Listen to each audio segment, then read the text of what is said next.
لە هەولێر زۆربەی ئەو هاوڵاتی عەرەبانەی کە قسەیان بۆ دەکردین دژی ڕێفراندۆم و ڕاگەیاندنی دەوڵەتێکی کوردی بوون لە ناو عێراق کە ئەگەر هاتوو لە داهاتوودا دروست بوو.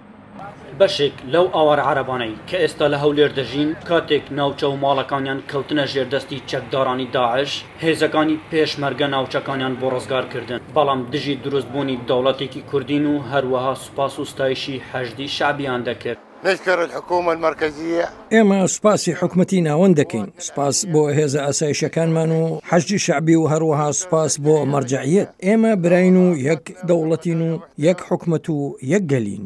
خاوەنی کۆمپانیایەکی کڕین و فرۆشتنی زەوی و خانوو و باڵەخانەکان بەم شێوەیە باسی مامەڵە و بازار و بازرگانی هاوڵاتیانی عەرەب دەکات لە هەولێر.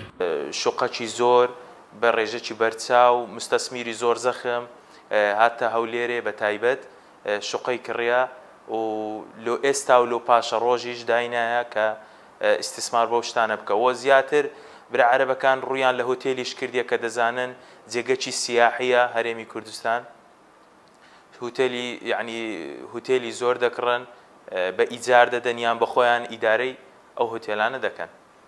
سەرۆکی دەستەی ئاماری هەرێمی کوردستان دەڵێت سەرەتای هاتنی داعش نزیکەی 1,012,000 ئاوارەی ناوخۆی عێراق هاتنە هەرێمی کوردستان.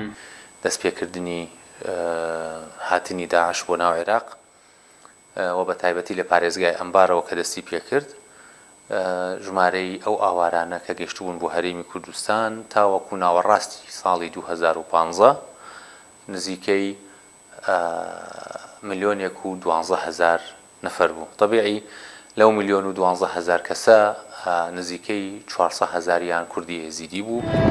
لە هەولێرەوە ئەحمەد جێباری، دەنگی ئەمریکا.